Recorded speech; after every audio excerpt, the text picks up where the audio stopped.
Hello student, आज हम लोग बीए फर्स्ट सेमेस्टर में फोर्थ यूनिट को देखेंगे। फोर्थ यूनिट के अंतर्गत हम लोग देखेंगे भोजन पकाने की विधियाँ।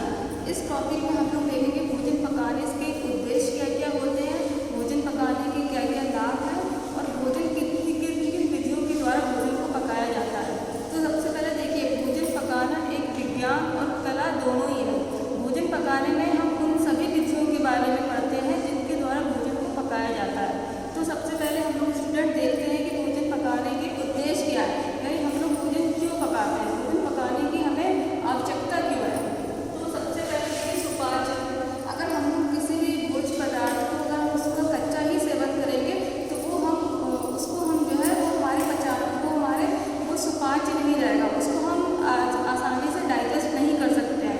इसके सबसे पहला उद्देश्य होता है कि भोजन को सुपाच्य खाना, जिसके द्वारा हम लोग आसानी से भोजन का जिसके द्वारा हम आसानी से भोजन का डाइजेशन कर सकते हैं। इसके बाद दूसरा सबसे ज़्यादा इम्पोर्टेंट है स्वादिष्ट बनाना।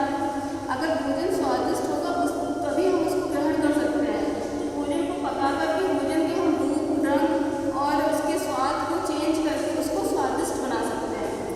इसके बाद जो तीसरा सबसे इम्पोर्टेंट है वो है हानिकारक जीवाणुओं से सुरक्षा। अगर हम किसी भी भोज्य पदार्थ को ऐसे ही कच्चे रूप में उसका सेवन करेंगे तो उसमें अनेक जीवाणु कीटाणु होते हैं। भोजन को पकाने के बाद उसके सारे जीवाणु कीटाणु जो होते हैं वो समाप्त हो जाते हैं। इसलिए भोजन को पकाने का जो उद्देश्य होता है वह है हानिकारक जीवाणुओं से सुरक्षा। इसके बाद नेक्स्ट है भोजन में विभिन्नता लाना। अब अगर आप किसी भी कच्चे पदार्थ का सेवन करेंगे, जैसे आपने आलू है, आटा है या सब्जियाँ, तो आप उसको एक ही फॉर्म में सेवन कर सकते हैं, एक ही रूप में उसका सेवन कर सकते हैं। अगर हम लोग भोजन को पकाते हैं तो हम लोग उबाल करके किसी चीज़ को, किसी को फ्राई करके, किसी को अन्य तरीके से उसमें विभिन्नता को उत्पन्न कर सकते हैं।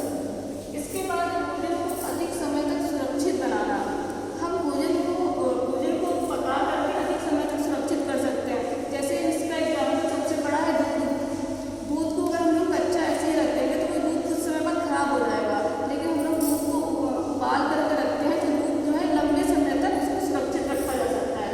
दूसरा है फलों को उबाल के इसकी जो जैम